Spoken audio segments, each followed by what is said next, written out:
councils of government, we must guard against the acquisition of unwarranted influence, whether sought or unsought, by the military-industrial complex. In Dallas, Texas, 3 shots were fired at President Kennedy's motorcade in downtown Dallas. The first reports say that President Kennedy has been seriously wounded by this shooting. It is a big idea, a new world order. It was almost as if it were a planned implosion. It just pancaked. Either you are with us, or you are with the terrorists.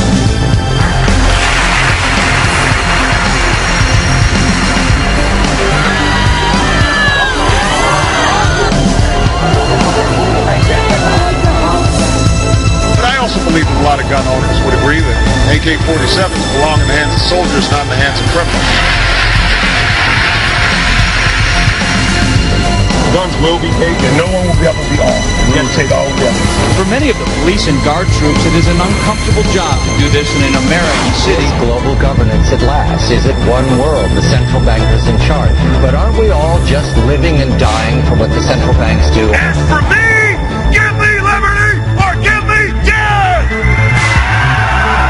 The answer to 1984 is 1776.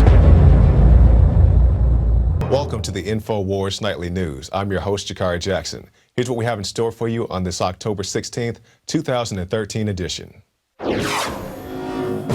Tonight, Chase limits cash withdrawals and bans international wire transfers. Is this the beginning of a financial iron curtain and a Cyprus-style confiscation? Then, the USDA is directing states to withhold funds for food stamps for the month of November. And Adam Kokesh will use his trial to focus attention on jury nullification. All that and more on tonight's InfoWars Nightly News. And welcome back. Top story headline: Chase Bank limits cash withdrawals, bans international wire transfers.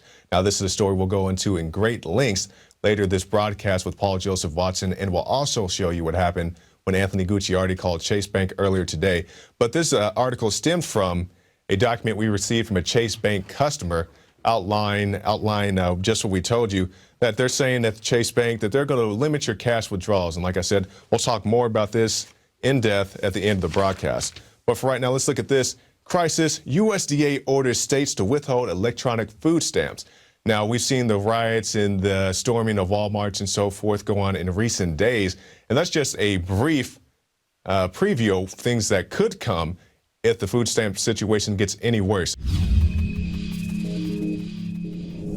Well, it seems like the federal government is always poking a stick at an angry bear, and this week it's pointed at the recipients of the SNAP program. The USDA sent letters to state agency directors on October 11th, directing them to delay funding to state EBT vendors until further notice. In other words, up to 47 million Americans who rely on food stamps to feed their families may face the prospect of going without food next month.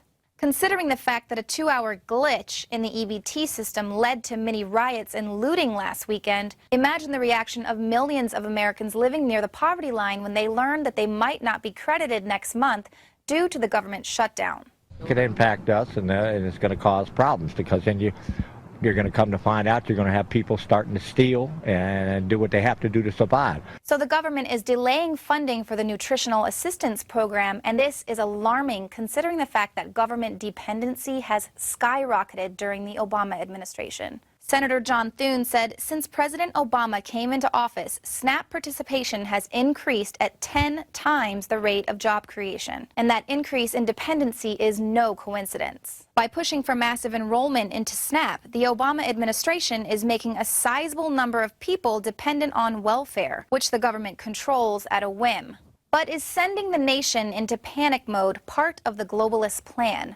Former Navy SEAL Ben Smith seems to think so. They want us to do something. They either want to diminish our voice or our significance, or draw contact and they can crush us. I mean, you've got Sheila Jackson Lee, who is calling for martial law to end the shutdown. This strategy of creating pressure from above and below would mean that the government could create the crisis of a food shortage and then swoop in to restore order, thereby expanding government power at the expense of individual rights.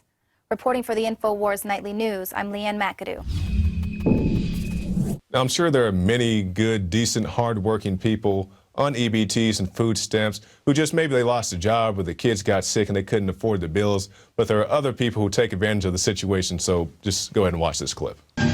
Rap, hip-hop, rap. One for the trouble, two for the time. See, I take it to the next level. The reason why I came up with the welfare ID, I just want to show people, how to be real with it. I'm on welfare right now, for real. If she put that card in there, we got food stamps. And I'm glad to get the food stamps.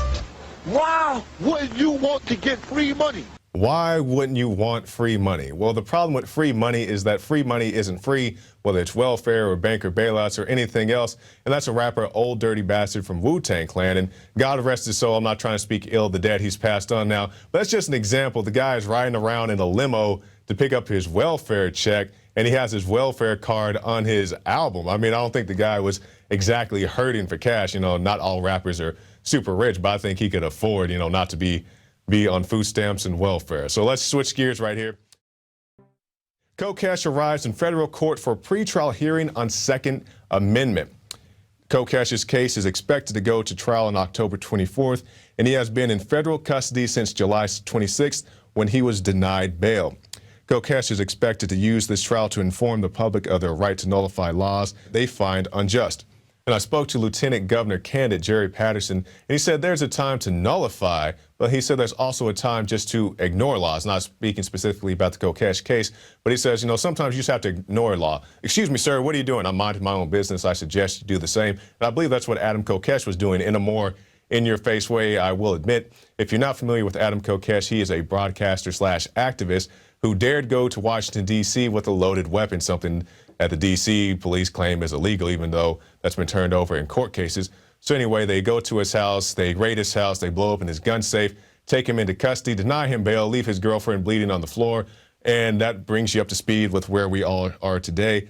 His next court date is on the 24th, so it's important not to forget about guys like Adam Kokesh, like Bradley Manning, like Edward Snowden, even though he's still, I guess, elusive at this point. Don't forget about the tribulations these guys are going through for your freedom. Now, from a guy suffering tribulation in one front, we go to Greenwald exits Guardian. Glenn Greenwald, who was based in Brazil, was among the first to report information provided by one-time NSA contractor Edward Snowden. He wrote in a blog post on Tuesday that he was presented with a, quote, once-in-a-career dream journalistic opportunity, end quote, that he cannot pass up. He did not reveal any specifics of the new media venture, but said details would be announced soon. So Mr. Greenwald goes on to work with the founder of eBay. So I definitely appreciate some of Mr. Greenwald's work in the past, especially recently with the NSA business. So I do wish him the best of luck. LAX dry ice explosions. Airport employee, not a elusive international terrorist, airport employee arrested in the case. A ground service employee was arrested in connection with the dry ice bomb explosions at LAX that set off an FBI investigation over the weekend. LAPD officials said 28-year-old DeCarlo Bennett of South LA was arrested in Paramount on Tuesday. Bennett reportedly worked for airport contractor Servisair.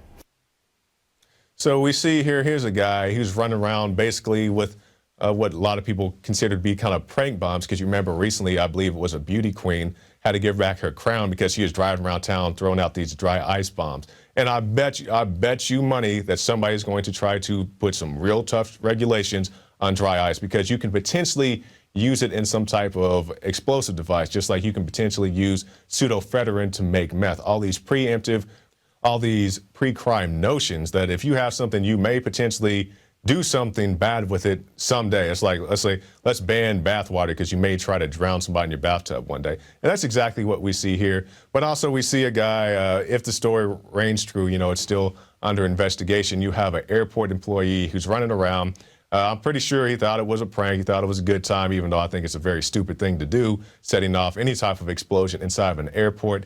Now, these are usually used in pranks, these dry ice bombs, but they can be dangerous. So he could have potentially injured somebody, and now he's facing a very serious charge for having a, quote, explosive device near an airplane or near an airport. So be very cautious the next time you're in an airport, especially with the TSA trying to harass you if you make jokes or criticize them. Well, that's it for the news portion of our show, but stick around because, as I said earlier, Paul Joseph Watson will be in here giving us the full breakdown of the Chase banking fiasco, and we'll also show you the call that Anthony Gucciardi had with Chase Bank earlier today, and also a special bonus, dispelling MSNBC lies. You're going to see, oh, the veterans are throwing gates at the security personnel, and I love, watch this video. When she's saying they're throwing the gates, you'll see guys just come and gently place the gates down. But we'll get to all that right after this break. But in the meantime, stop by the INFOWARS shop and pick up some nascent iodine. It's a great product that we have there, and we definitely recommend you pick it up for you and your family. And also stop by prisonplanet.tv and get yourself a 15-day free trial. You can get the Alex Jones Show, the nightly news, the rants, the special reports, the movies, and don't forget, when Obama Deception 2 comes out in March, it'll be right there. First access to our prisonplanet.tv subscribers, so just another reason to get that. Share that username and passcode with your friends and family today. So stick around for all those special reports and more right after this.